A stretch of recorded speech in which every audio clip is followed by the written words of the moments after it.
ఈ రోజు బీజేపీ మేడ్చల్ నియోజకవర్గంలో గెలిచినందుకు మీకు ఎలా ఆనందంగా ఉందన్న, ఎలా అనుకుంటున్నారు మీరు?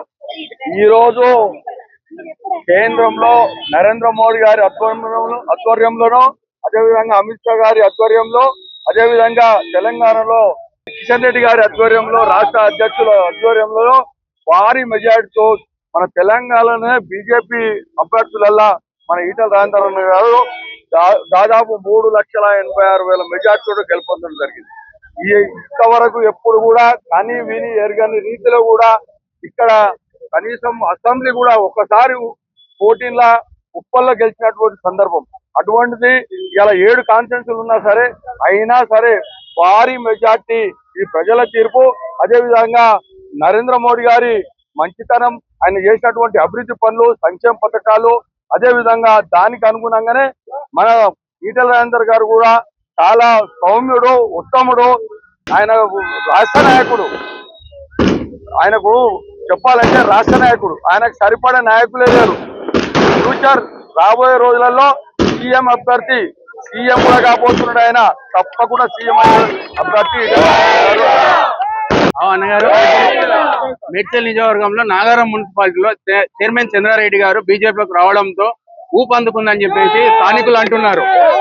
ఇది ఓన్లీ చంద్రారెడ్డి కాదు, మోడీ గారి వేవు, ఆ తర్వాత ఈటల రాజేందర్ గారి వేవు.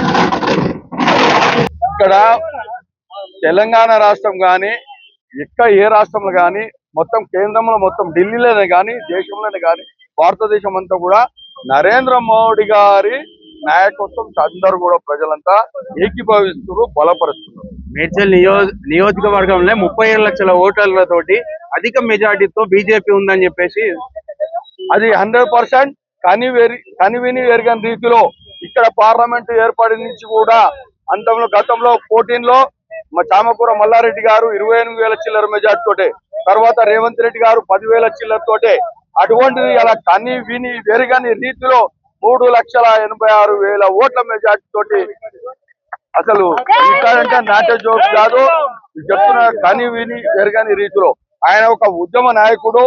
గతంలో మంత్రి పదవి చేసినటువంటి వ్యక్తి, ఇంకోటి ప్రజలకు అందుబాటులో ఉన్నటువంటి వ్యక్తి, ప్రజలు బాగోగులు దేవులాడు పెట్టే వ్యక్తి. అదే విధంగా కరోనా అప్పుడు కూడా ఎవరు కూడా ధైర్యం చేయకపోతే కూడా పేషెంట్ దగ్గరికి వెళ్ళి డైరెక్ట్ గా నేనున్నా అని ధైర్యం చెప్పినటువంటి వ్యక్తి ఈటల రాజేందర్ గారు.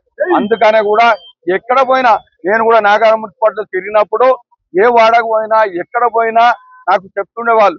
మొన్న నేను పోతే ఓ కానిస్టేబుల్ కలిసిండు, ఎక్కడ మహబూబ్ నగర్ లో జైల్లో చేస్తుంటే ఆయన ఏం చెప్తున్నాడంటే, అయ్యా గతంలో ఉద్యమం అప్పుడు రాజేందర్ గారు కానీ, కోదండరాం కానీ, శ్రీనివాస్ గౌడ్, అదే విధంగా చూపెల్లి కృష్ణారావు నలుగురు ఒకసారి జైల్లో ఉండే సందర్భం ఉండే. ఆనాడు మేము వాళ్ళకు సేవ చేయడానికి నలుగురికి కూడా ఖైదీలను ఇచ్చినాం. కానీ ఆ ఖైదీలతోటి పని చేయించుకోలే. ఎవరు చేయించుకోలే? Only Kodandaram and Eatala Rajender. అంటే అంత మంచి గుణం అని.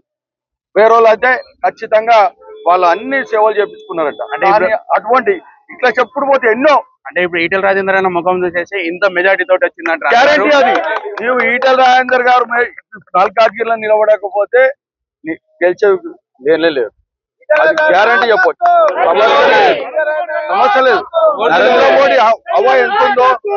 నరేంద్ర మోడీ హవా ఎంతుందో ఈటల రాజేందర్ ఉంటుంది. లేకపోతే ఇంకా గెలవం.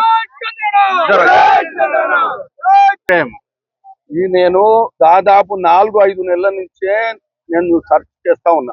నేను మున్సిపల్ ఆఫీస్ లో కూర్చున్నా, నాకు పర్సనల్ ఆఫీస్ లో కూర్చున్నా, ఎక్కడ పోయినా జనాలను అడుగుతా ఉన్నా, ఏందా ఈసారి పరిస్థితి అంటే, అయ్యా ఏమి లేదు, ఏ పార్టీకి మనుగడ లేదు, ఏమున్నా భవిష్యత్తులో కానీ ఇప్పుడు కానీ వచ్చేది బీజేపీ పార్టీ అని చెప్పడం జరిగింది. దానికి అనుగుణంగానే నేను ఇమ్మీడియట్లీ ముందే దాదాపు చైనాయి కూడా 2 నెలలు అయిపోయింది. అంతకుముందు కూడా 2 నెలల నుంచే నేను ఈటల రాజేందర్ గారితో మమేకమై నేను కార్యక్రమాల్లో కూడా పాల్పంచుకున్నాను. మీ యొక్క సమయం కేటాయించినందుకు మాకు ధన్యవాదాలు అన్న. ఇలానే బీజేపీ ఇంకా ముందుకెళ్లాలని మా మీడియా ద్వారా గిట్ట కోరుకుంటున్నాం.